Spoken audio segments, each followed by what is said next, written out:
Put down that camera and strap in. It's time for a new episode of TogChat Live. Get ready for 60 minutes of wall-to-wall photography, including photo news, tips, and your photography questions in real time, with answers from your host, Olympus visionary Joe Edelman. Hey gang, that's me. Thanks for joining me for another live episode of TogChat. I'm your host, Joe Edelman, and my mission for the next 90 minutes is to help photographers like you to develop a solid understanding of the hows and whys behind great photography. As always, gang, please do me a solid. Come on, spread the word. Thumbs up, do that right now. Go ahead, you can do it. And let your photography friends know that we're streaming live on YouTube right now. Facebook, Twitter, those are the fastest ways to get the word out. You can go ahead and you can click that share button. It's like right down there below the video, or I'll go ahead and I will post into the chat window here. You can share that link, tog.chat/live. And of course, we've got people checking in here from all over the world. So please let me know where you're from. John's here from England. I've got Dean from the UK, also Steve from Michigan, Lynn from New York. We got Debbie and Charlotte. John is here from Greece. John, check your email. Perluigi is from Milan, Italy. Rick's in Alaska. We got people here from everywhere. So seriously, thank you for spending an evening with me to talk about photography.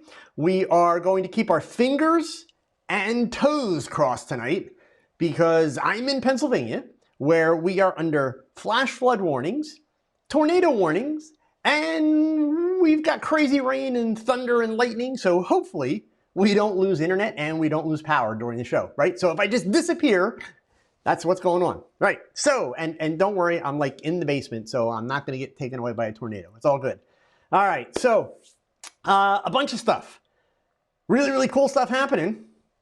Things I need to tell you about, and then we'll dive into questions. So by all means, start posting your questions. You know that I will do my best in the next 90 minutes to answer every one of your questions. So we've got a couple good ones in here already.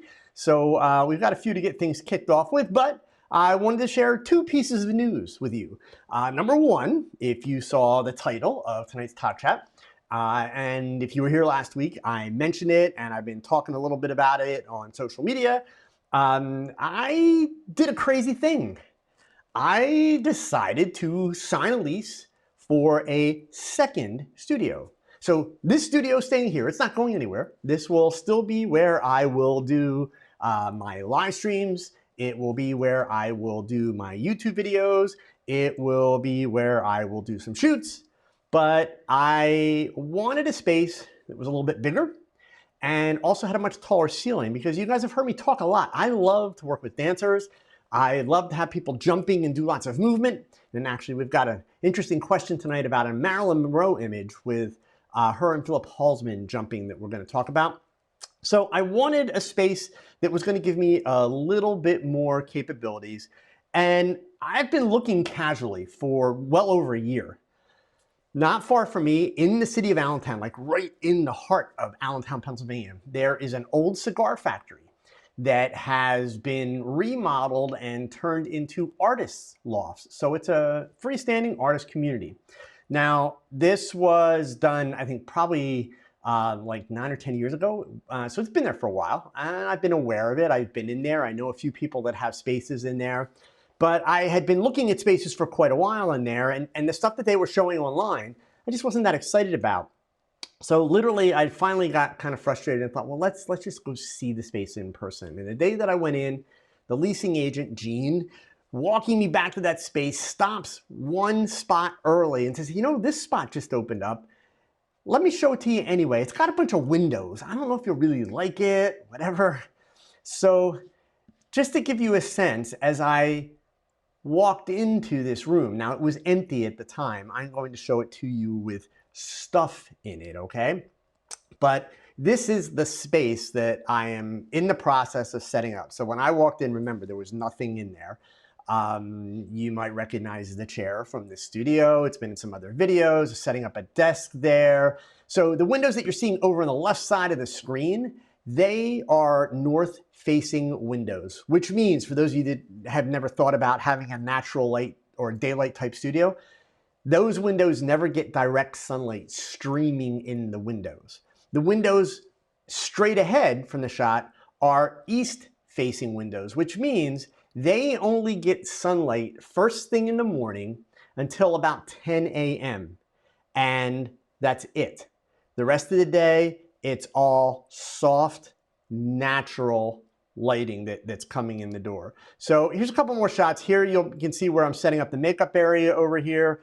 Not going to be a whole bunch of crazy makeup lights and that kind of stuff because we're going to be working with a lot of natural light in the studio. So the makeup artist will be able to do her work by the window. I will have auxiliary lighting for cloudy days. But basically there's two shooting directions. So, you know, you've got this view here where I'll be able to shoot straight ahead, but then also kind of a second, whoops, sorry, that's the wrong picture here. Let's go to here.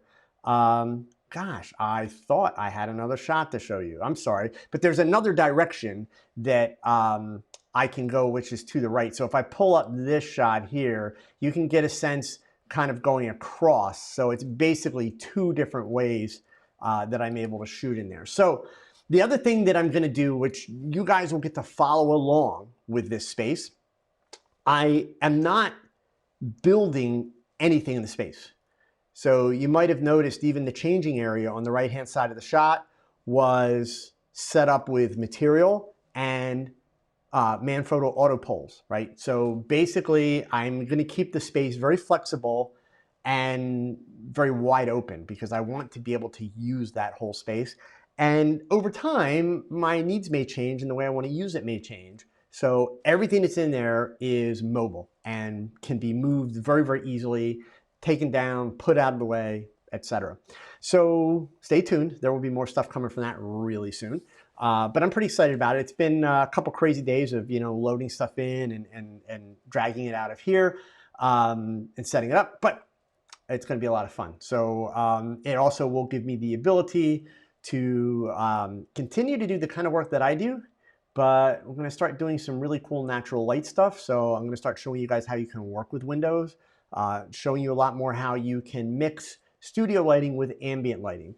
A lot of what I will do in there will be with LED lights in addition to the ambient light. So using LEDs as fill and accent and things like that. So a lot of fun coming up, all right? So one more thing that I want to share with you guys before we dig in, and that is, I'm just going to switch my screen over here real quick. That is a new website that I have. So joeedelman.com is still there, but the new website is what you're seeing up at the top of the screen here. It is a website called TogKnowledge.com, okay?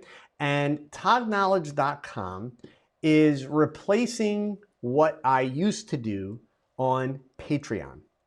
And what I used to do on Patreon was try to be a good member of the Patreon community. Unfortunately, the way that Patreon was structured, it actually made it very difficult for people like me doing what I do to really be able to kind of provide value.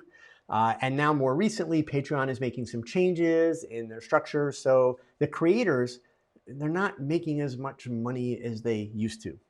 So I built my own. So TogKnowledge.com is a way for people like you to have more access to me. So a couple of things that happen on TogKnowledge.com. Number one, there is a discussion forum with topics all about lighting, marketing, camera gear, you name it. We've got topics that are happening in the discussion forum. There are weekly posts where obviously I keep you updated on what's happening in YouTube and in my world, but every Friday we also do a Friday Zoom chat where members of Tog Knowledge are able to log in using Zoom. So you log in with your webcam and as a group we chat, we talk. It's kind of a more laid back but also personalized version of what I do here on TogChat. There are downloads, there are discounts that are available only to my Tog Knowledge members, etc. So right now, you can sign up for Tog Knowledge. You can have full access, and you can do it for as little as $2 a month, $5 a month, $10 a month, or $25 a month. And each level gives you different access to me. The $25 a month level actually gives you free consultations twice a year, marketing reviews, everything. You can have a 15-day free trial. This 15-day free trial will be active on here until June 1st. On June 1st, the 15-day free trial goes away. Obviously, if you sign up, you can cancel anytime. There's literally no commitment. You're not locked in. But I would encourage you, check it out, sign up, see what's there, see what's going on. We've already had a ton of people move over from the Patreon platform. We've actually picked up quite a few new members, and there are even more features that are coming and being built into this platform. So my goal, instead of a situation like with Patreon, and don't get me wrong, I'm not trashing Patreon. Patreon's a great platform and it's a great program, but really what Patreon wants to happen is for people to generate unique content just for Patreon members. And let's face it, gang, the reality of it is there's only so many hours in a week and I can only generate so much content. But time and time again, I do TogChat, I do my Zoom chats, and the thing that people tell me the most is they really appreciate having the access, the ability to ask me questions, the ability to talk through problems and help get a better and a deeper understanding. So my goal with Tog Knowledge was to build a situation, a community with access. So you've got access not only to me, but you've got access to photographers literally from all over the world that are members of this group. So again, check it out. End of commercial. That's it. I hope to see you there. Okay? So last piece of business, and then we'll get into the questions. If you're not keeping track, please keep track. My speaking schedule. I've got a bunch of stuff coming up next Friday and Saturday. Next Friday, I'm going to be in Lansdale, Pennsylvania at the very camera store where I bought my first camera in 1971. I'm going back and I'm going to be presenting for Olympus. I'll be doing my bold and beautiful fashion portraits there. And then the very next day, I'm going to be up in northern New Jersey in Fairfield at Unique Photo for the Unique Photo Expo. In both cases, so that's next Friday night and next Saturday afternoon, I will have the lovely Monet with me, so you'll have an opportunity to meet her. I will be photographing her. And then coming up in July, I'm going to be out in Holland, Michigan for the Southwest Michigan Camera Club Council. And then in August, Precision Camera in Austin, Texas for a weekend, along with fellow Olympus visionary Tracy McGlosky, who will also be presenting that weekend. And then in September, I'm going to be spending a full weekend, 2 days in Berkeley, California at Looking Glass Photo. And then, of course, Photo Plus is coming up. Also in September, I'll be doing a street fashion photo walk 2 blocks from Times Square in New York City in the middle of September. And then we've got Photo Plus at the end of October. And then in November, I am going to be in Seattle, Washington, and I skipped the end of September. I'm going to be in Charlotte, North Carolina. So all opportunities to be able to meet you guys and to have you come out and see my demos and talk. So I really, really hope that you'll make one, if not more of those. And there are more to come. So keep track of this page. I'm going to go ahead. I'm going to post the link in here so that you guys have it. All right. And if you sign up for my email newsletter, you'll get regular updates about those talks and presentations, etc. All right. Our first question. Let's get to the questions because I know that's why everybody is really here, obviously. All right. So I had a couple that came in early. So let me go ahead and tackle those first. But believe me, keep typing your questions in, gang. We got plenty of time here to get to your questions, and I want to try and answer as many as possible. All right. So the first one comes from Germano.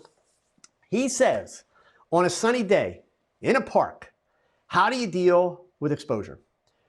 Do you expose to the environment and then use a flash on a subject, what they call fill flash? Or is it the opposite? How do you deal with dynamic range in this situation? Do you recommend zone metering or spot metering, or do you recommend doing a multiple exposure? And he adds that he has a Canon 5D Mark III.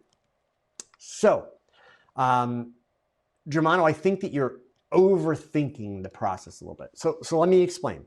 For me, I don't worry about the difference between zone metering or spot metering, any of that kind of stuff. And there's a simple reason for that.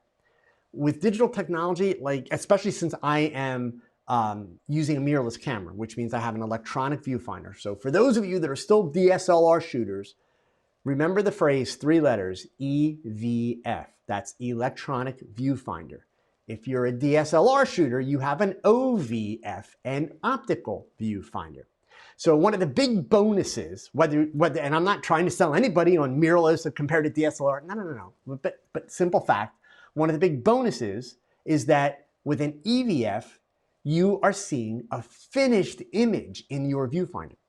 Okay, so I mean, it's like it's there, it's done. So bottom line, for me, Germano, I don't worry about zone or spot simply because as I'm looking through the viewfinder, if it's a little dark, I lighten it. If it's a little light, I darken it, and that's it. If you are working with a DSLR, which I believe the 5D Mark III is, in fact, I don't believe it is a DSLR, I would recommend for the types of things you're talking about, sunny days, bright sunlight, and if you're photographing people, I would definitely go to spot metering, if at all possible, and you want to take your meter reading on the person's face because that's the part of the image, obviously, that you are most concerned with, right? In terms of how do you deal with the exposure, do you, expose to the environment, use a flash for the subject? It depends on what type of an effect you want, right? I rarely use fill flash when I'm shooting event work, and the simple reason for that is fill flash was what we did back in the 1970s. Now, don't get me wrong, I'm not saying fill flash is bad, so please don't turn this into Joe hates fill flash. No, I'm just saying for me, when I see an image with fill flash, it reminds me of what I was doing in the 1970s, which means it's got a connotation of old to me. Obviously, the reality of it is fill flash works. It serves a purpose, and when it's done well, it can look very good, okay? It's just not my thing. So I tend to almost never use fill flash. That being said, I will do one of two things. I will, if I am working with a portrait subject, I will move my subject to where there's good light. And we're going to talk about this idea of moving to good light. It's going to come up a couple times tonight with some of the questions that are already posted. So stay tuned for that part. Or I am going to use an exposure that's going to be in the middle, meaning I'm not going to completely lose my shadows and I'm not going to completely lose my highlights. I'm going to expose kind of down the middle of the two so that I can rely on the camera's dynamic range to be able to get a good exposure. Perfect example of that, 2 weeks ago, my wife's college held their graduation. This particular year was the last group of kids that I taught as an adjunct professor when I taught the class on creativity. So I knew a lot of kids that were graduating and getting their diplomas. So I wanted to go and I wanted to photograph them. It was a beautiful Sunday morning, bright and sunny, not a cloud in the sky, which basically meant that the lighting on stage was horrible. The stage faced south, so that meant as the kids were walking across the stage, half of their face was in bright sunlight, half of their face was in hard shadows. I was working at too great a distance to make fill flash effective because this was an event. I wasn't on the stage with them. I was shooting with a long lens. So I went ahead and I essentially exposed down the middle. And then all I had to do in post-production, I took the whole group of files of the kids going ahead and walking across, and I pulled the highlights down just a little, pulled the shadows up just a little, without going too far, because if you go too far, it starts to look like a high dynamic range, image, okay? And you don't want that, right? So just made that adjustment and things balance out nicely. There's still a difference between the sunlit side and the shadow side, but it's not like overexposed and black shadow, okay? It's like almost like a 2-to-1 ratio kind of thing. Not exactly 2-to-1, but hopefully you get the idea, right? So that's how I would approach those things. I hope, Geronimo, that kind of helps. But stay tuned on that question because we're going to talk a little bit more about the finding the good light thing, right? Because that's a piece that I find people kind of overlook in this process of trying to figure out the best way to shoot outside.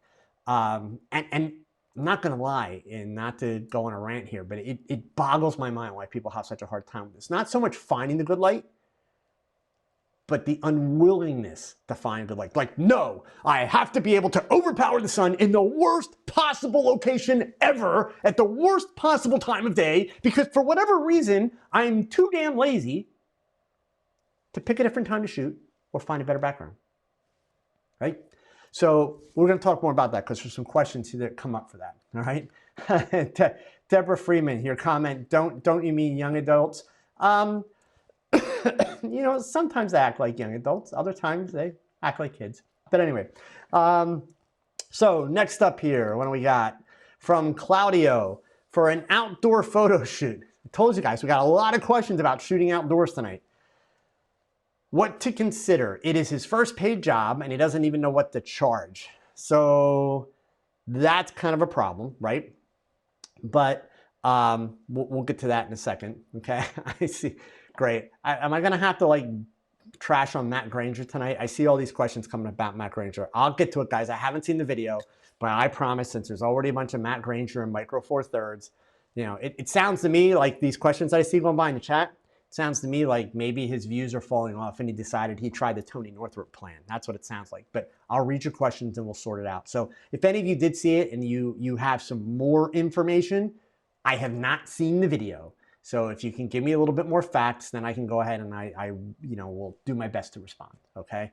But you already know what kind of answer I'm going to give you, right? I mean, you just do. So anyway, so Claudio, your first job, you don't know what to charge. How long do you usually shoot? Do you do multiple locations? What time of the day? Best would be at sunrise, but what if the client doesn't want to wake up early? Do I need to use a flash?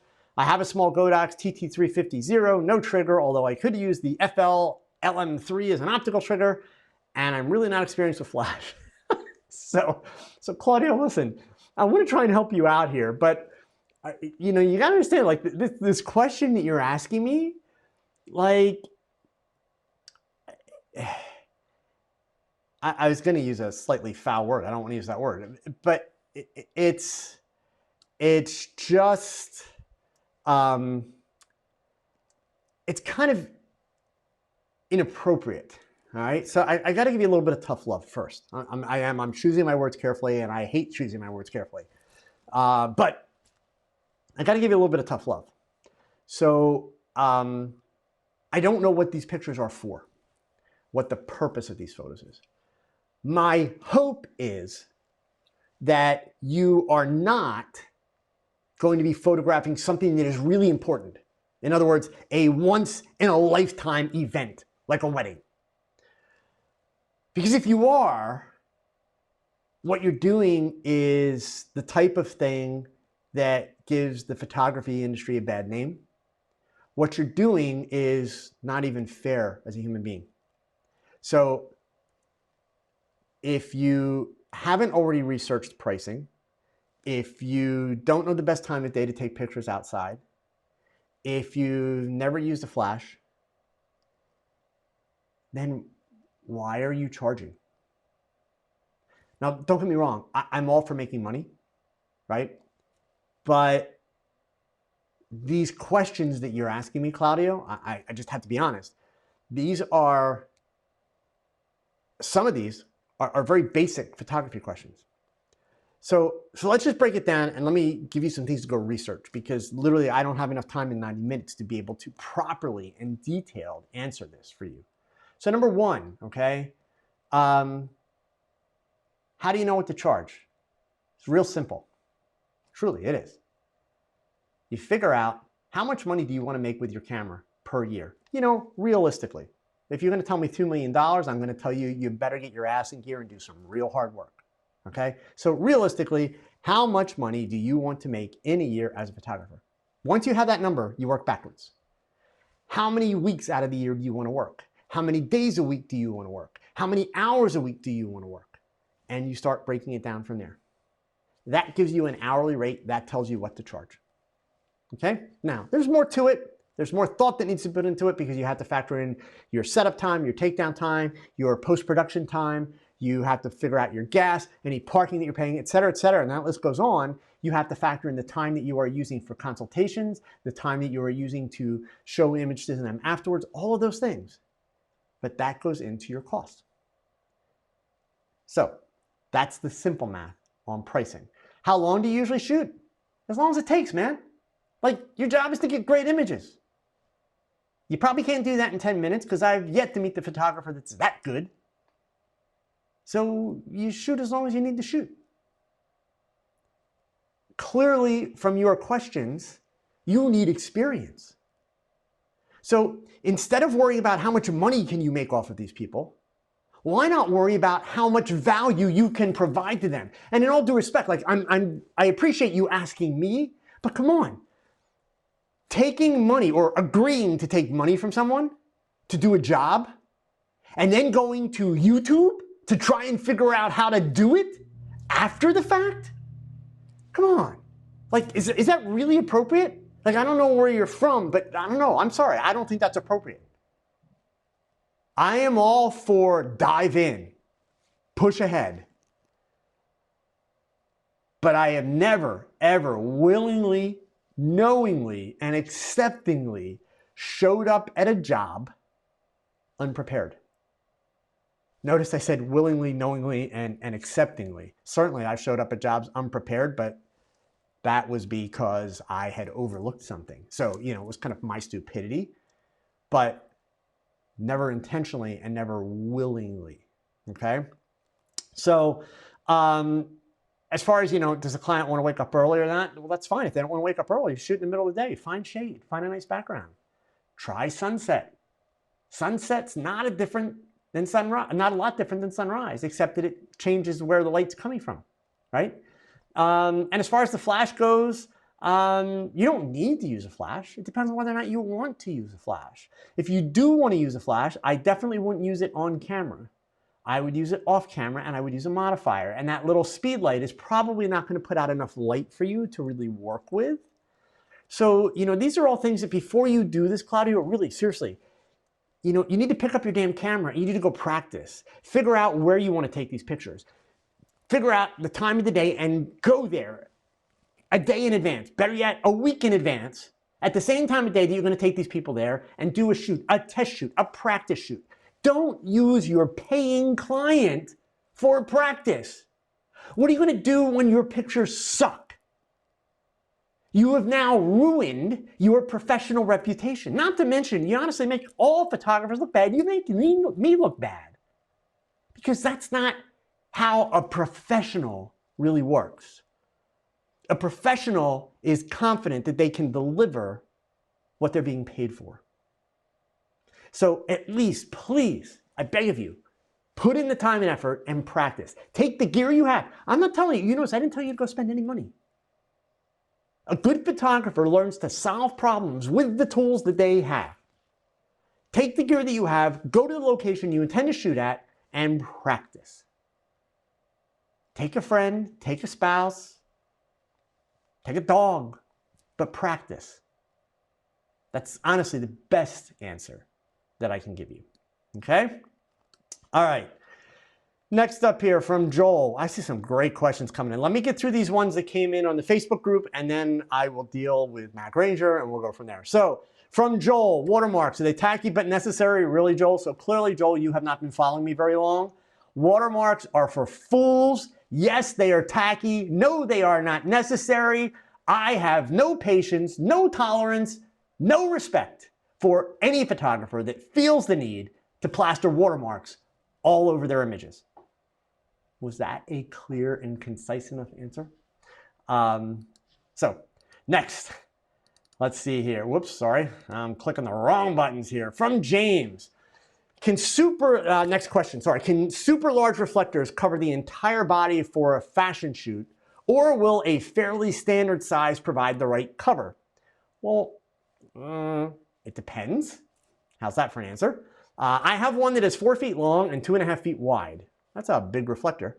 I'm also proficient with strobes, but I like more natural looking light on my subject without having to carry a large softbox for it or to have an assistant. So, James, like that comment there doesn't make sense to me, right? So you're saying that you are proficient with strobes, but you want natural looking light, but you're going to put a reflector on it. So the minute that you light the whole body with a reflector, how is that looking natural? It's not, right? So I think that you need to kind of rethink that a little bit. Reflectors are fill, right? That's really what a reflector is for. Could you use a reflector as a key light? Yes. You can take that key light, that reflector high, not low. Go back and watch my video, right? So here, as an example, let me just switch over here really quick, take you guys to the YouTube channel. Bear with me because I want to make sure you watch this one video that I have all about reflectors, James. I'm going to switch the screen over here. And I'll share the link here real quick, but if you go to the website or to YouTube channel, sorry, in the little magnifying glass, not the search bar up top, but the little magnifying glass, you type in the word reflectors, and this is the video that you want to watch, okay? And there you go. All right, I'll put that in there. And Jim, I see your follow-up comment here that you're talking about using a reflector instead of a strobe. I understand that. That's exactly what I just said. The fact of the matter is, using a reflector is not natural light. You're manipulating the light, so there's nothing natural about it, right? So at the same time, why do you need the entire body covered from head to toe? Like, I don't see the point. If you want lights, take lights out. If you want to fill some areas, use a reflector. That's simply the best way to do it, okay? A reflector is not a light source. In bright enough light, so in other words, if you're guaranteed, Jim, if you are 1000% confident that the day that you are going to shoot in the future, you are going to have bright sunlight, no clouds, no nothing else, well then, you could, in theory, take a reflector, and you only need a smaller one, not a bigger one. You have to understand, it's no different than a strobe, right? When you fire a strobe, what happens? The inverse square law happens, which means the light spreads, right? So even though the flash head is this big, at 15 feet away, it's this big, right? It's the same with a reflector. So the inverse square law is still the inverse square law. So if you redirect sunlight from the point of the reflector, which then becomes your light source, it spreads. So you can work with a smaller reflector and light the whole body, but what you got to understand is at that point, that's not natural light. You're using existing light, but you are manipulating it so it is no longer natural light. So, at the end of the day, Jim, it really depends on exactly what the technique is. I shouldn't say technique, sorry, wrong word. It depends on exactly what the effect is that you are trying to get. That's going to be the key to the answer. And I'm actually going to give you the same response that I gave to Claudio. Go outside and practice. Even in watching my video, Jim, you are still going to need to take a reflector outside and practice, right? You just are. Now, the cool part is you could do that practice without your camera. Like literally, you could just go out and aim it at your car and or the side of a tree and do stuff with it, right? And see what it does and see how to manipulate it, right? But the best way to do it is to go practice. Go take it outside. You don't need a video. You don't need a book. You need to go practice. That's honestly the best answer I have for you. All right, I got another question here from Joel. Do you charge extra for people who want privacy of the rights of their photos? And if so, is there a good rule of thumb? So first of all, Joel, you got the whole thing backwards. This question came in on my Facebook group, and I did ask Joel to confirm, because when I read the question, I'm like, what does it mean, privacy of the rights? Joel, you own the picture, but they own themselves. So understand something, right? You can't charge people for the right to privacy. I hate to tell you, they are provided that right. The fact that someone says, Joel, I will pay you X amount of money to come and take pictures of me, does not give up their privacy. That does not give you the right to post those pictures on social media. It does not give you the right to post those pictures on your website or for advertising purposes. Absolutely not. That's the double-edged sword between copyright and personal rights. You own the image because you went click. They own their likeness. So just because you went click and recorded their likeness, that does not mean that they are stripped of their privacy rights and that you can charge them to have those rights back. So you got it all backwards, right? It's not something that you can charge people for. And if you are, then you should probably maybe upsell and go for the Brooklyn Bridge. Or I hear there might be, you know, a tower or two in New York that could be available in the next couple of years. Try selling those, because anybody that would pay for that is really pretty foolish. And they're buying snake oil because you don't own their privacy. Okay, and indeed, John Edward chimed in here. You know, it's a big deal in the EU, which it is. Privacy rights, all that kind of stuff is a huge thing going on in Europe right now. And believe me, it comes down on the side not of the creator. Okay, copyright comes down on the side of the creator. But in terms of your privacy and the ownership of your privacy and your likeness, no. You as the photographer do not have any rights to that. So you can't charge them. So the good rule of thumb is understand that you better ask first. It's just that simple, okay? All right, last question that I had in from early here. From Len Mobley, shooting with ND filters and not having the need for a high-speed sync. So this is, he's asking me to talk about this. So Len, I don't shoot with I don't shoot with ND filters, and I don't have the need for high-speed sync. Right, so this comes back actually, and I told you guys, this is going to be a constant theme tonight, and I saw a couple more questions go by in the chat window also. Like, why? Somebody please explain to me, why do we have to take pictures in the worst possible light of the day and overpower the sun? Whatever happened to the concept of understanding when the best light is, scheduling accordingly, walking an extra 10 feet. Now I realize that 10 feet, that's wear and tear on your shoes, your knee joints. I got that. But whatever happened to walking an extra 10 feet to find the shade, or to find a better background, or to turn the subject around? I mean, I realize, gosh, it requires more effort. And how dare I ask you folks as photographers to put in effort to make a good picture? But seriously, why? Why do you want to do the same boring crap that everybody who watches YouTube video does? Why? It's overdone. It's simply overdone. It's old. It's boring. It's stale. Is that how creative you guys are? So, look, Lem, especially for a person, like, there's no way. I'm not going to put ND filters out so I don't need high-speed sync. No, it's ridiculous. I'm just going to find better light. It's not hard. It's simply not hard. I don't need to overpower the sun. I just don't. That same video that we were talking about here, in fact, I'll share the link. You might want to watch this video. This is an older video of mine. It's about how to shoot great portraits in bright sunlight. Let me warn you in advance. I hardly take any pictures in the video in bright sunlight. I do it in the shade on bright sunny days. And guess what's in the shade? Amazing light. Absolutely incredible light. And the one series of shots where I actually have the model in the sun, I let that sun shine right on her face. And it looks pretty damn cool. So again, it comes down to understanding light. Because when I let it shine right on her face, she's also standing next to a wall and on a surface that reflects a ton of light. So why lug all that gear? Why putz with that?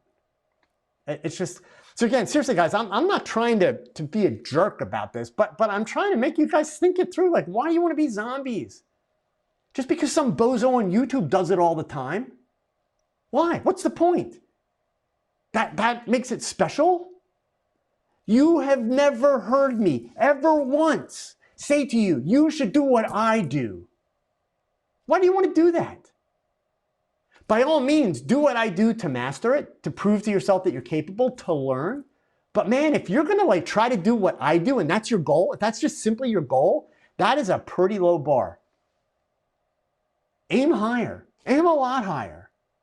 My goal as an educator is to motivate you to get off your butts and think and practice and be creative.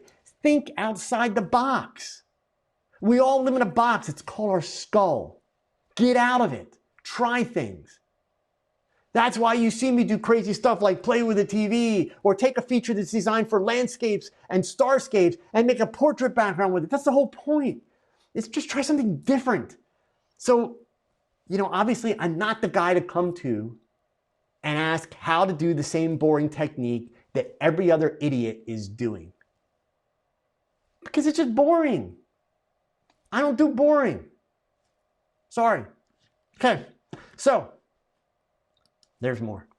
Let me scroll back here. Let's find this Matt Granger stuff. So hopefully somebody kind of gave me a condensed version of what Matt Granger had to say. So he set a challenge, lots of different cameras. One day, shoot 2 models to create 2 portfolios he used. Entry level to high-end Pro Hasselblad. It was more about the shooting than the gear.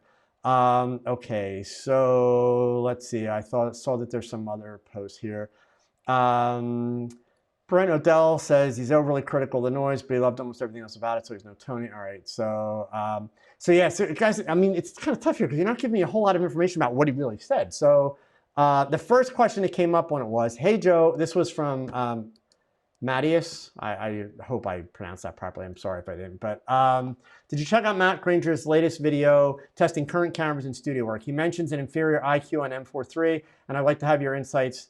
So, here's the thing. And then the other one that came up with this was Annie said, Matt Granger stated in his latest video with the EM1X that the ISO starts falling apart at 640. Any Ollie shooter knows that isn't true. How do you deal with that type of misinformation?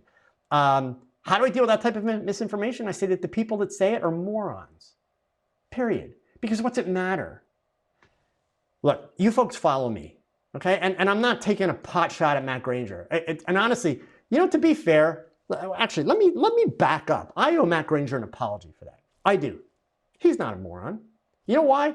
He got a lot of views and he got a lot of people talking, so he made money. I hate to tell you, all of Tony Northrup's videos, I have it on good inside information. When Tony Northrup makes those videos that freak everybody out and get everybody like, oh my God, the sky's falling, he chooses to make that video based on how much money can he make as a result of making that video. Period. That's what I call a smart businessman. Not a good educator, but a smart businessman. Because let's face it, there's no education in dipping into Steve McCurry's personal business. There's no education in saying Micro Four Thirds is dead. There's no education in any of that crap. And that's the same with what Matt Granger is doing here. So the people that really need to be hit and kicked are the people that get their back up against the wall about it. Who cares? You follow me, so I'm assuming that you think my photography is at least okay. Otherwise, what are you doing? You're supposed to be really bored. So I don't have a problem with it, do I? You don't see noise in my images. You don't see noise in that billboard that's 48 feet wide and 14 feet tall. By the way, for those of you that are in San Jose, California, if you go to the airport, keep your eyes open. You're going to see that image on digital billboard displays in the airport in San Jose, California, starting real soon. So the point is, it's like, I don't care about misinformation. Andy, I don't know where you're from. Unfortunately, here in the United States, we are learning to live with misinformation on a daily basis from multiple sources. So it's kind of a fact of life now. Not that it's okay, because it's not. But yeah, I mean, is there a reason? Let's take another approach. Is there a reason that some photographers may need, keyword, need the 100 megapixel Fuji camera?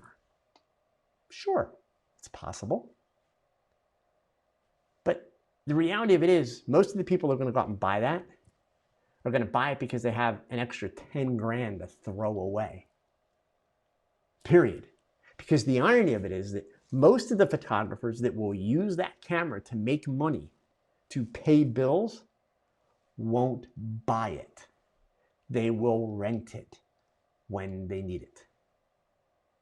Because the fact of the matter is, for a $10,000 camera, the technology is going to change faster than the average photographer will earn back the cost of that camera. That's no different than most of the photographers that shoot with the phase 1 cameras, the Capture One phase 1 cameras. Don't buy them because these cameras cost 30 and 40 grand. So why would you buy that? You rent it when you need it, and then your client pays for it on that given job, right? So yeah, I mean, honestly, that kind of stuff, it doesn't bother me when people do that, in the sense that I understand why they're doing it. I don't appreciate that they do it in the sense that they're not helping the industry. And that is the slam, if you will, that I will direct at Tony Northrup, that I will direct at Matt Granger. They're not helping anybody. Hasselblad is an example. I see Peter here. Peter said that the IQ and the EM1X was less than a bunch of other cameras he tested, including the Hasselblad H6D100C. How many freaking photographers do you know that own a Hasselblad H6D100C? So let's just assume that he's correct, because he probably is, okay? The IQ is probably less. Who cares? Like, what does it matter? Who does it impact? How did that piece of information help any of you become better photographers? It didn't. Most of you don't even know what the hell IQ is and how it impacts your images. Just saying. So, yeah, that's my take, okay? It's unfortunate because these are people, Matt Granger, Tony Northrup. These are people that know photography. I say this every time, and I will continue to say it every time. They know photography. They have the ability to provide value. Now, everybody deserves to make money. Absolutely. But I believe that to make money, especially in this kind of a forum, you should be providing value. And if you're not providing value, then you're making money on the cheap and you're being lazy. So that's kind of the thing there. Okay? All right, so here, sorry, let me just switch this over real quick. And there we go. Okay, so next question here. Where are we at here? So there we go. Everybody's talking about the billboard now. All right, sorry, I'm scrolling up. Let's see. So I'm going to scroll back up to the beginning of the chat here. Oh, you guys got some good stuff in here. All right, so let's get all these. So I showed you the new studio pictures. We got that. KZ had a question, and I had to go look this picture up. So KZ asked, how did they do the lighting in the Marilyn Monroe jumping in the black fringe dress photo? So when he first posted it, I was like, Marilyn Monroe jumping in a black fringe dress. I have no idea which picture he's talking about. So I asked him, he did tell me, it's a series of pictures, actually, that were taken by Philippe Halsman. Here is one of them right here. Here's another one. There's another one, okay? So in terms of how was the lighting done, I don't know for a fact, KZ, but we can deconstruct what we see and we can figure part of it out. So if you look at her face in this shot, you can see that on camera left, that's the primary light source, because we've got shadow on the right side of her face, not on the left, and we've got a shadow falling down across her neck and her collarbone right there. Also, her right arm on camera left is brighter than her left arm on camera right. So that brings us to the question of, is it one or two lights? I would argue that it's two lights, and I'm very confident about that argument, because if I go to this shot where he jumped with her, okay, we can see a couple of things here. Because her chin's up and because he's wearing a white shirt, we can see that these are not harsh shadows. So it's not a heavy shadow from one light. It is a shadow that is being filled. So there are a minimum two lights, minimum, okay? Now, that said, excuse me, it's possible that he's got additional lights on the background, but at the same time, not positive, right? And the reason we're not positive is because we're really not seeing any directionality from those lights. And based on this shot where he is in it with her, it looks like they're fairly close to the background. So my hunch would be just two cross lights. That's it, okay? Based on how the shadow is, and especially on this image, how the shadow is on her face, well, actually not so much there, it was definitely more there. In fact, these may be at completely different times, but I would be guessing it's actually just two lights, okay? So anyway, hopefully that helps you with that one, KZ, all right? Now, next up here, let's see, scrolling along. So, question from Mike. I was wondering if the Godox AD200 in high-speed sync would actually overpower the sun in Texas like I see on YouTube. I know, Mike, right about now you're probably wishing you hadn't typed that question, right? No, it's not going to overpower the sun. It's got nothing to do with being in Texas. It's just not going to overpower the sun. It's 200 watt seconds. The sun's a lot brighter than 200 watt seconds. The more important question would be why, Mike? And trust me, I know, especially like if you're in the Austin area, I'm going to get myself in a lot of trouble. But yeah, it's a big thing down there. And I just don't get why. Like, you want to be like everybody else? You know, I know all those meetup groups and the drinking click crowd and all that stuff. They're all about that, man. Take out that modifier. All those folks in Fort Worth, they get out there with, you know, those modifiers and the Godox 600s in them, and they got to overpower the sun. And it's just old.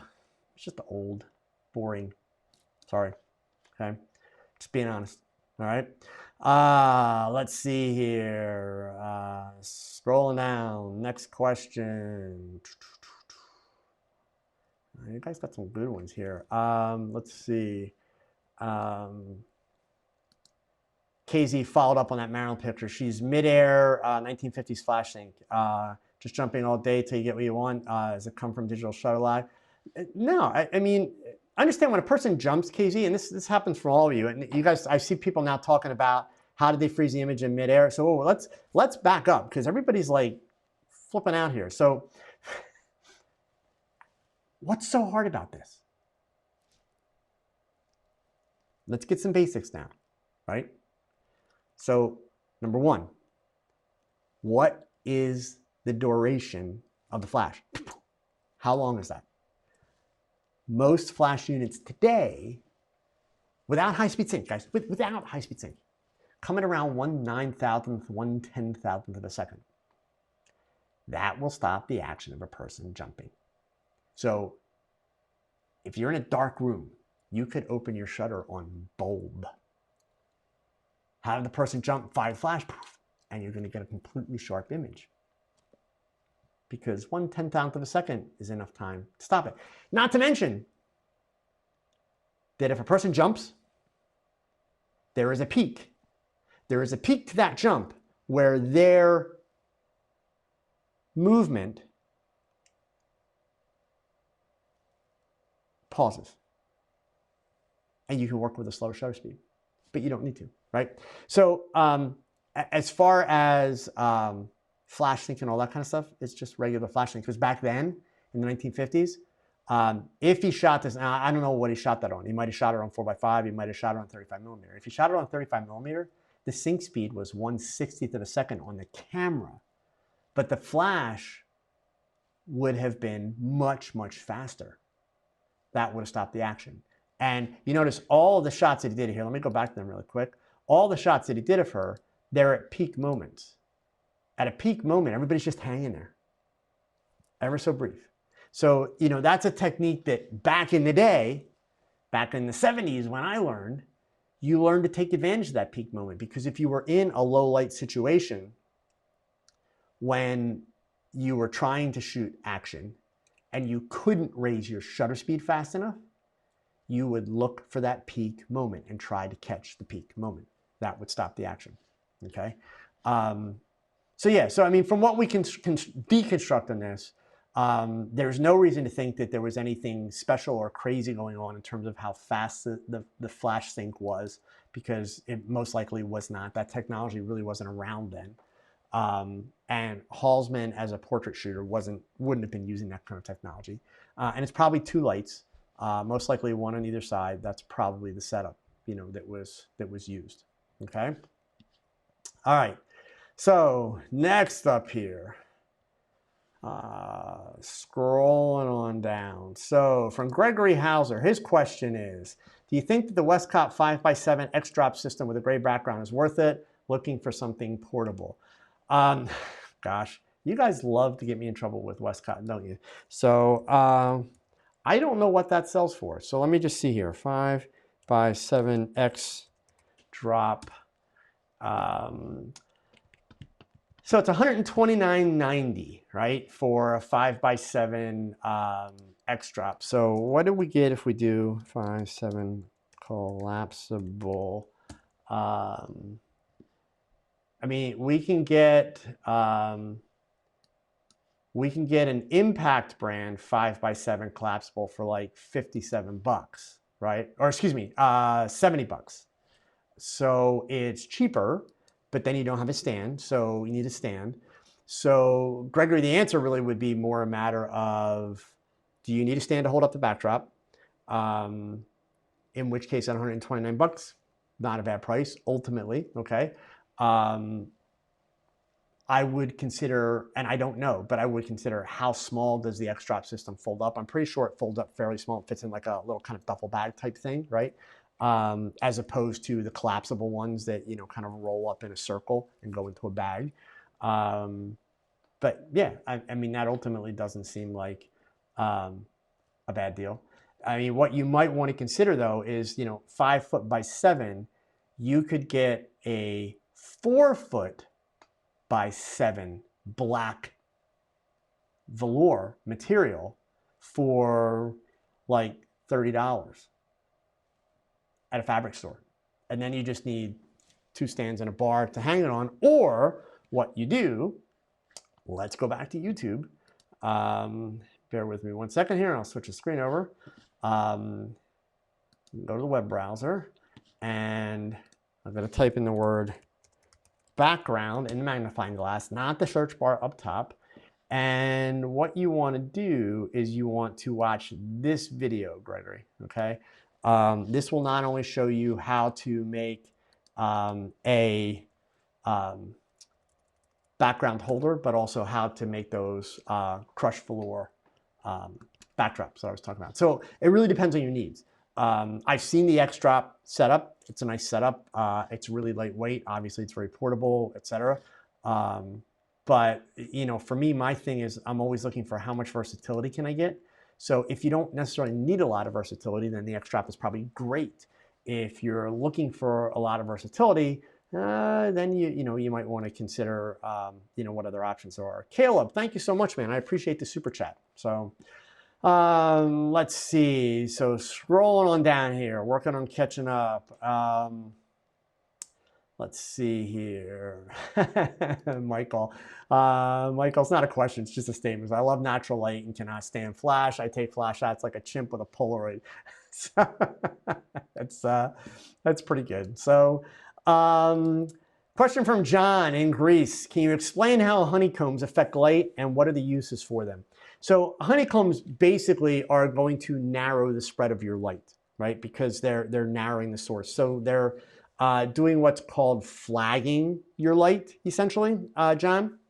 So where, let's say you're using a honeycomb on the front of a reflector, where the light might normally spread like so, a honeycomb is going to be usually a 10, 20, 30, or 40 or 50 degree honeycomb. So instead of having the light spread like so, it's going to spread like this, or like this. So it gives you a little bit more control over where the light goes. But the big mistake that a lot of photographers make, and I see it all the time because of YouTube, is they want soft light. So they buy a beauty dish, or they buy a big softbox, but then they put honeycombs on it, and they wind up narrowing the light to the point that they're getting really harsh light, right? So, there's a trade-off in that regard. I can tell you that for all the beauty work that I do, if you have followed my videos, you'll notice that I hardly ever, very, very rarely, will use honeycombs. There's not a lot of need for them if you're really taking the time to understand the inverse square law. That's the key. Understand the inverse square law, and you can totally get away without honeycombs most of the time. But they're a tool. They are a tool that will help you manage and manipulate light. So, okay. All right, so let's see here. Oh, here's a follow-up from Perluigi. Not a question, but his folks that he photographed. So we talked about some of his images here on TogChat, and then I reviewed some of his images in my Facebook group. So if you're not a member of the Facebook group, you should consider joining the Facebook group. Okay. But here, let's turn those off and see. There's the link for the, actually, that's the link for follow me on Facebook. But if you go there, you'll be able to get to the Facebook group as well. That's really good to hear, Perluigi, especially since they seem that seem to feel that your photos helped, etc. I appreciate the follow-up. Very cool. Okay. All right. So let's see here. Scrolling down. Oh, this is cool. Cool. So I'm going to get to see a couple of you in Austin. Nice. Good, good, good. Los Angeles. So 000 Cloud Strife. Believe me, I would love to come to Los Angeles. Fingers crossed. Hopefully it'll happen. Los Angeles or San Diego, one of the two. I think I'll make it there. Obviously, I know Sammy's is in LA. Joe Newman said if Joe comes to LA, I want to know. Yeah, believe me, it's one of those questions they won't have to ask me twice. It's just a matter of, when they can work it out, if they can work it out. As I have explained before, gang, if you live in a place where, you would like one of the camera retailers to come out and, to have me come out and talk, it all starts with the camera retailer. So number one, they need to be an Olympus retailer, right? Duh, okay? Number two, you got to let them know, hey, they need to be bugging Olympus to send Joe Edelman. And just to be clear and fair to all manufacturers, like it costs a lot of money to send us to all these places around the country. So dealers have to be selling a fair amount of gear. Most of the camera companies kind of do things on scales. Like the more of their gear that a retailer sells, the more ambassadors and events that they will sponsor for that retailer, et cetera. So, obviously the camera stores have to kind of earn it. But yeah, that's the best way to make it happen is let your photo retailer know that you would love to have them come, have me come out. Okay. John, budget solutions for pure black backgrounds. I'm going to post that same video link in here because that is the budget solution. So here, I'm going to give you the same link that I put in just a minute ago. Check out that link and you'll find a bunch of stuff there. Okay. All right. Cool. Let's get past those Matt Granger ones. Just scrolling back through here to see what I missed. Let's see. Okay. And all right. So that's more comments about. Oh, here we go. So David Joe, I hope. Okay. What are your thoughts on the magma system for an off-camera Olympus Fl-900? I've been told the mag sphere can replace a 26-inch softbox with the same quality of soft light, but the system is pricey. So it's interesting. Magma is expensive, right? So let's be clear about a couple things. So make sure if you're going to quote me, please get all of the comment, not just part of it, right? You guys know that I maintain a policy of calling out companies that I feel are pricey for no good reason, right? I talk a lot about Westcott, who puts out really, really awesome light mods, but they're really expensive. I talk a lot about ProPhoto. Incredible lights, great quality, crazy expensive, okay? And ironically, probably about half the people that buy ProPhoto don't need ProPhoto, but they buy it because it's status, which is great. If you got that kind of money, more power to you, okay? Magma needs to be careful, in my opinion. This will get me in trouble, but I have a lot of their gear. I've easily purchased over $1,000 worth of Magma gear.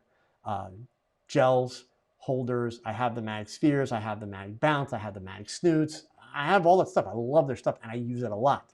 So let's be clear about one thing when you talk about using the mag sphere to replace a 26-inch softbox. Can it do that? Yes, absolutely. Are you just going to stick it on your flash and it's suddenly going to make it look just like a 26-inch softbox? Oh, hell no. No. So understand, David, that as long as you comprehend, understand, and use the inverse square law, absolutely, you can do it. So I'll give you an example here. Let me just find this video and I'll switch over. I have a video that I did last year where I used the mag bounce, not the mag sphere, okay? But I used the mag bounce and basically replicated the look of a beauty dish with that light. And so now the trick is, am I gonna be able to find it? I didn't find it. Let me do one more search here and see if I can find it. And there we go. Okay, the cool magma hack. So this is the video. Let me just switch over and show you what it looks like. It's this one. Whoops, gosh, Joe's getting click happy. It's this one right here where you see my mouse.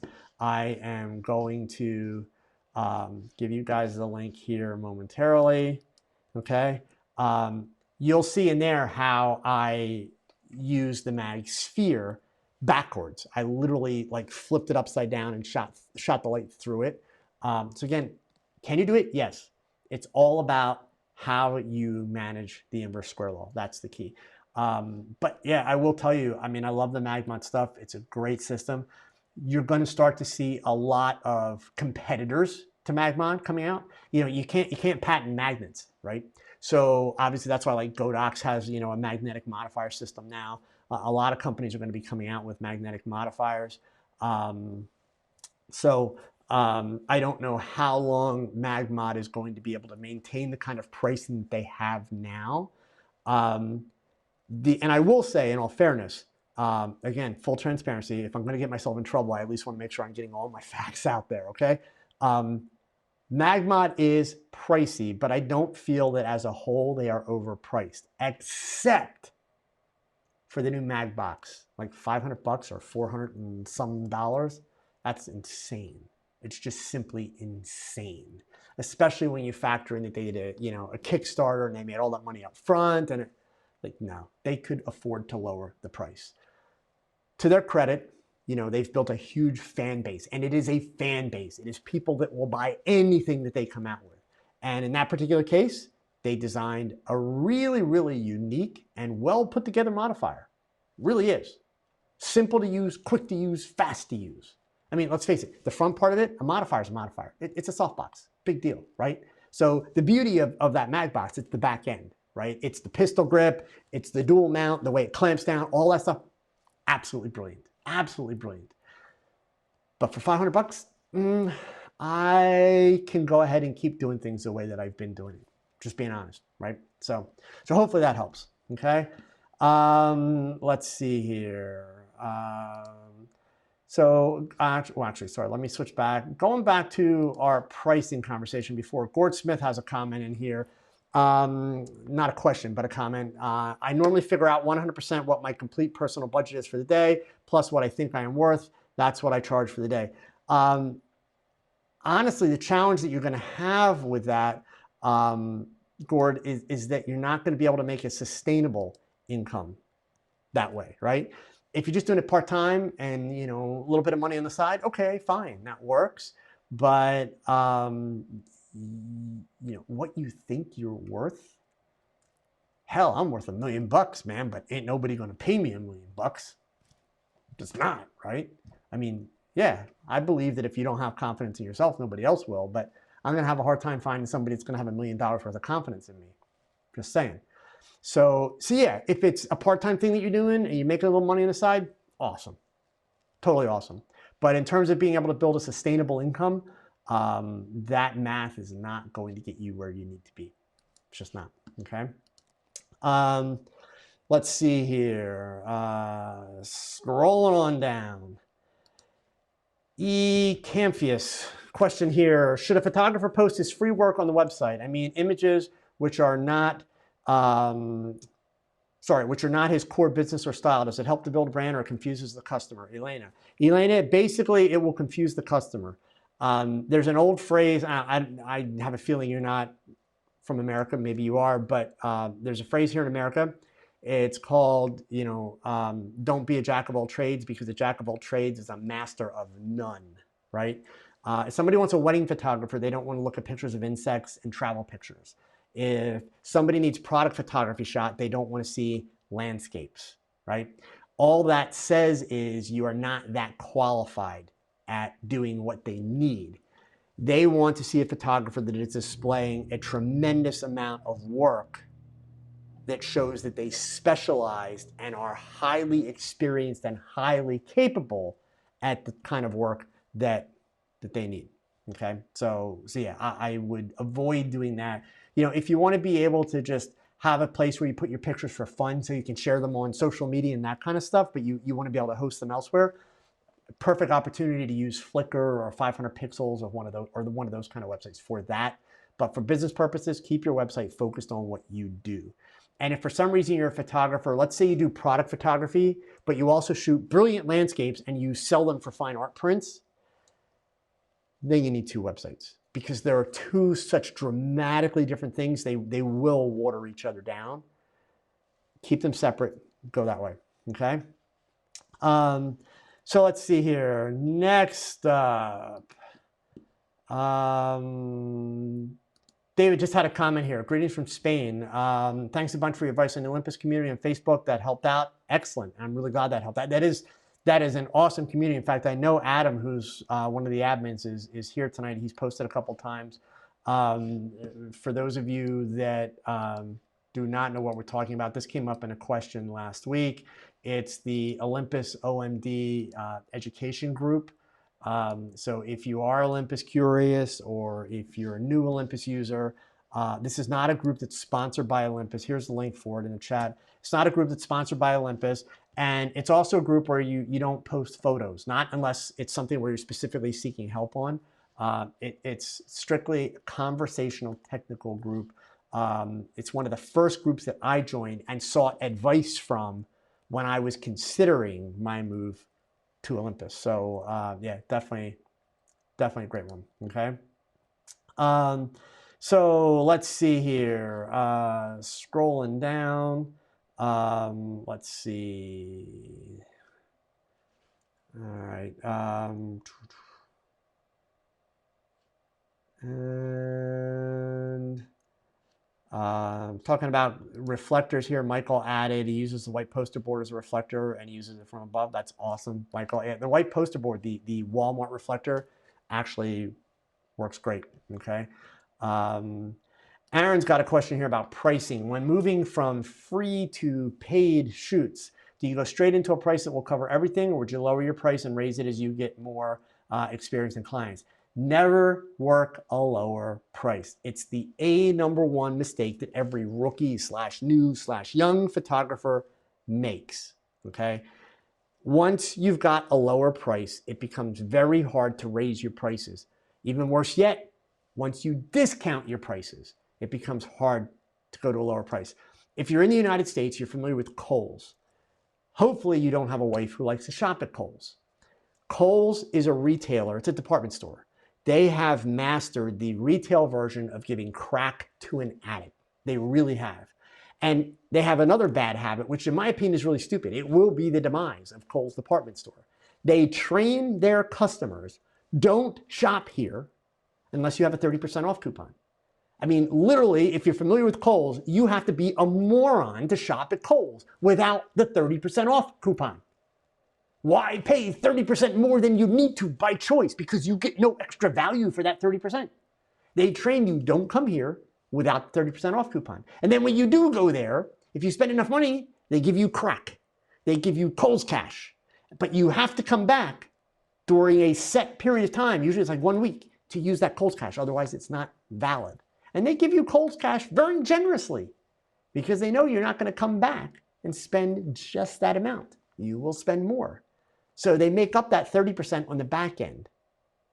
It's a game. It's a huge game. So yeah, you do not want to lower your prices, because once you've lowered your prices, you have shown to your client or your potential client what your real worth is. If I have a client that can't afford me and I want to help them, I want to do the job, whichever, I will find a way to essentially incentivize them to go ahead and maybe add something else in or take something out to justify either, you know, a lower price, or to help justify them paying that price, but maybe by giving them a little bit more as a favor. But I'm not going to lower my prices. Absolutely not. So made that mistake decades ago, Won't make it again. I will do, I talk about this all the time. I will do a job for free before I will lower my price. If it's somebody that I want to help out, if it's somebody that maybe something that I just really want to do it, right? And I'm afraid I'm not going to get it if I charge my normal rate, I'll do it for free before I will lower my price. So lower my price, I lower my value, and I don't want to lower my value. So, okay. Let's see. Scrolling on down here. All right, let's get past more Matt Granger stuff here. All right, cool. So I'm going to jump ahead to where we're at here at the end, and then we'll go backwards again. So Peter Tran's got a marketing question here. I mostly advertise few types of work: portraits and headshots, events, and fine art. Should a single website be enough for those, or should I keep them separate? Portraits, headshots, and events, Peter, you could probably get away with mixing together. Fine art is a phrase that worries me, right? So what are we talking about for fine art? Do you mean like fine art, here's a weed in a field? Or do you mean fine art, here's like a naked chick and you're trying to make it artistic, right? You got to be careful with that mix. If it's either one of those two, honestly, I would probably want to separate it and move it. And the reason being that portraits and headshots and even events could involve dealing with children. You don't want to scare parents away with nudes, right? And pictures of, you know, flowers and landscapes and sunsets and all that kind of stuff don't have any reflection on your ability or your passion as a portrait and event photographer. So yeah, I would at least potentially separate those two elements, okay? Having the events along with the people stuff, or the portraits and headshots, you can get away with that. Please understand, for all of you, if you're going to build a website and you're going to do event photography, the goal in your portfolio is not to show every single event that you've taken, because it's an event, right? Event photos are usually not, oh my God, amazing. They're just not, right? So less is better. You can look like a rock star event photographer with 5 pictures, or you can look like a complete hack with 10. So choose carefully, choose wisely, okay? Let's see here, scrolling up, per Luigi, Joe, you must do an app, Joe Edelman's tip per day. I don't know about that, but thank you. I appreciate the thoughts there. So let's see, scrolling up.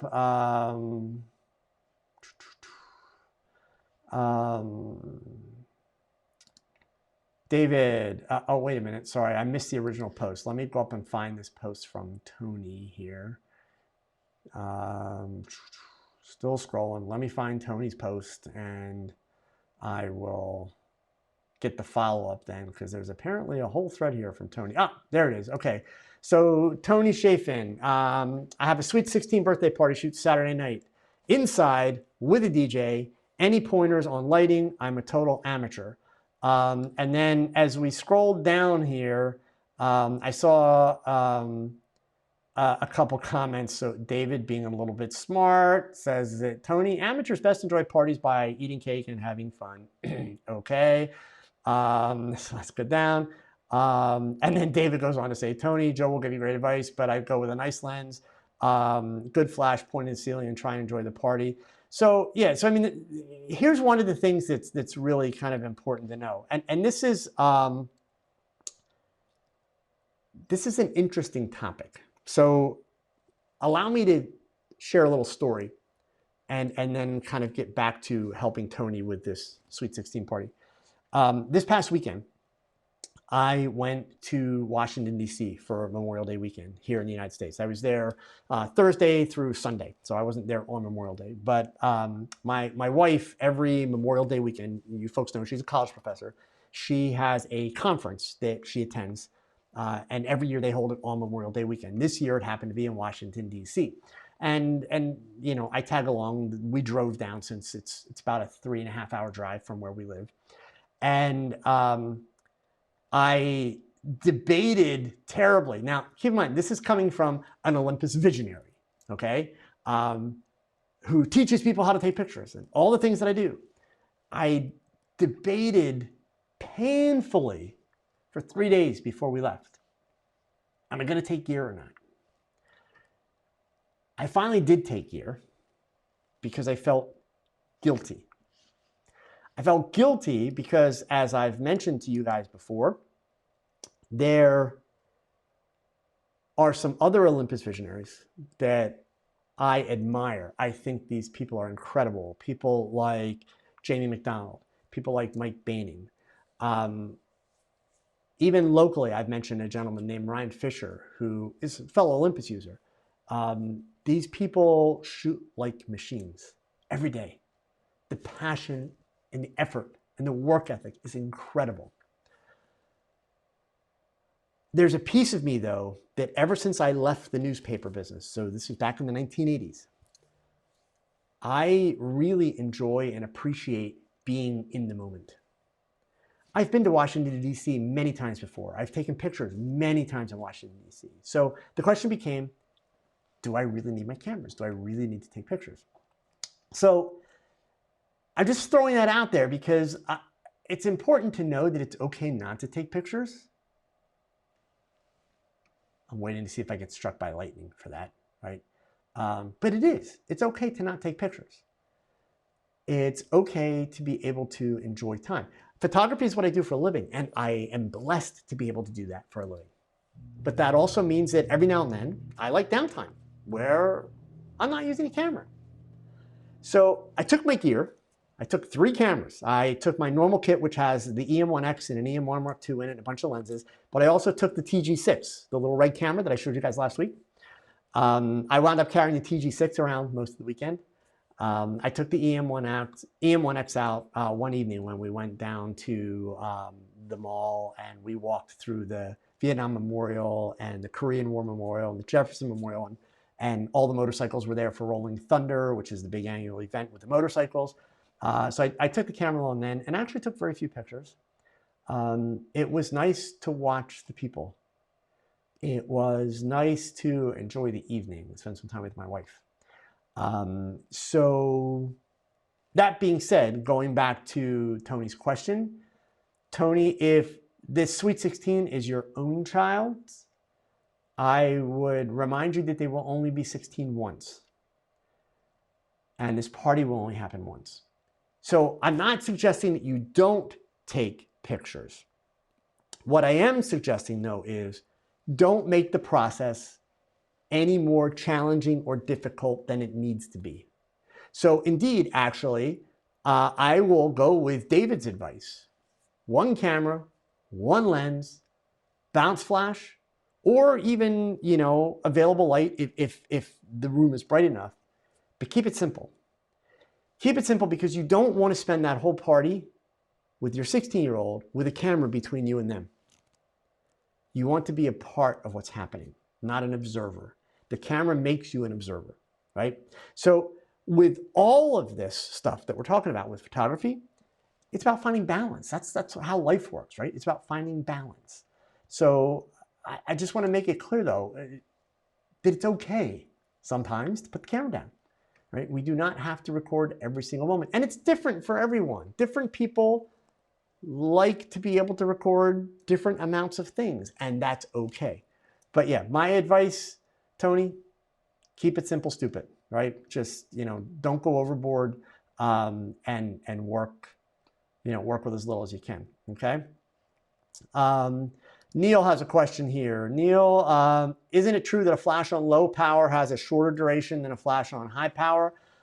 Most of the time, Neil, yes, that's absolutely true. It varies from one brand and one model number to the next in terms of exactly how the capacitors are set up and how they work. But traditionally, and most of the time, yes, lower the power, shorter the duration, more power, longer duration. Yes, that's absolutely correct. Okay. Let's see here.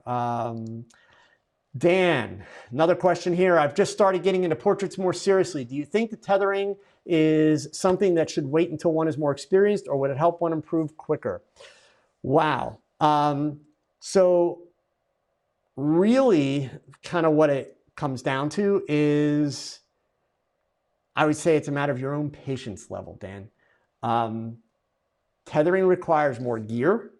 Tethering requires more attention, right? So I've talked about many times, because you guys know I tether. I'm one of the Tether Tools pros. So I'm sponsored by Tether Tools, and I don't tether because I'm sponsored by them. The reason I tether, most importantly, number one on my list, is not the reason that most people tether. For me, the number one reason for tethering is to slow me down. You guys might have noticed I'm a little type A, right? I get going a little fast. You see how detailed my work is. You see how fussy I am about hair and all those things. If you get working really fast, you get sloppy. And that's not a good thing for the kind of work that I do. So tethering, number one, slows me down. The reason why most people will tether is because it gives you a nice big screen to be able to really examine your images up close, in detail, something that you can't do on the LCD screen on the back of the camera. So, budget permitting and patience permitting, Dan. And when I say patience permitting, I really mean like the learning curve aspect of it, right? Because there's a learning curve. If you're okay with that, then I would say the sooner the better. Absolutely. Because it will help you improve your work from the standpoint of paying attention to details. Okay. But is it required? Is it automatically going to make you better? No, absolutely not. Okay. All right.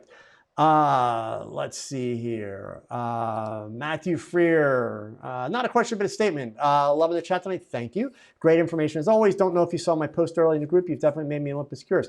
Matthew, I haven't noticed it, but I'm glad to hear that. And that's my goal. For those of you that don't know what the Olympus curious thing is, my phrase, I'm going to trademark it, right? Even though some of the marketing people at Olympus use that phrase now. I made it really clear when I became an ambassador, I'm not going to be a shill. I'm not going to try and sell everybody an Olympus. You've never heard me say that everybody needs to be an Olympus shooter. It's the best camera in the world, yada, yada, yada. No, okay? Because that's not my approach to gear. So the reason why I want to make people Olympus curious, all of you, I want to make Olympus curious, is so that the next time Sony comes out with a $3,000 body, or Nikon comes out with a $3,000 body, or Canon, or anybody, you have an awareness of what can be done with smaller, lighter, less expensive cameras that will hopefully make you pause and consider, why am I buying this camera? Do I need this camera? Is it actually going to improve my photography? Or do I just want this camera and I'm willing to spend $3,000+? In which case, if you've got that kind of disposable income, good for you. Seriously, right? So anyway, that's the Olympus Curious thing, okay? Obviously, I love the gear, not because I'm sponsored by them, because I made the choice to switch and paid for my own cameras. I think it's awesome. I'm really glad I did, but it's not for everybody, and that's okay. All right. So let's see here. Eat Simple Food has a question. I have one of my first paid gigs on Friday, and she just asked me if I could take a full body portrait and cut out the background and create a transparent PNG file. How would you solve this problem? Well, Eat Simple Food, the first challenge is that the job that you agreed to, or was this a last minute request? If this is a last minute request, then you should be saying, I can for a price. And you shouldn't be saying, I can for a price unless you know how to do it, or unless you have a retoucher that's going to do it for you. So I'm missing a little bit of detail there, but honestly, it sounds to me like solving the problem is by telling the client no. Sometimes you have to tell a client no. You'd be amazed the kind of good things that can happen when you tell a client no for the right reasons, okay? So more importantly, what I would want to know is, why do they need the full body portrait? Why do they need it cut out? Were you originally shooting full body or not? Because full body is not a portrait. Let's be clear, right? That's not a portrait. So if you're getting paid to shoot portraits and then they want a full body shot and it's going to be this cut on everything else, that's more money. You got to raise the price, period, okay? So, but for me, it comes down to the why. If I don't know the why, I can't really help you a whole lot there, okay?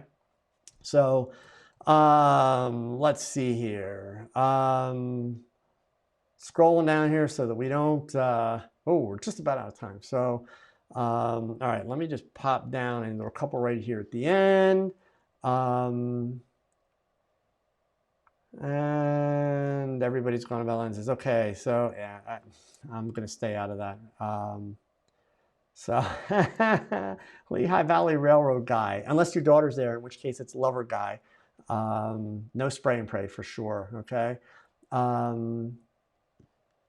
Ulrich, let's see here. You guys just are not going to give up on this one. So when someone asks about overpowering the sun, it might be that it's the only time that is available time and the location is a must. They may not be trying to be a zombie. Ulrich, you're wrong. You're simply wrong. In all of my 40 plus years, I've never had that problem. And I can introduce you to tons of photographers that have never had that problem. Period.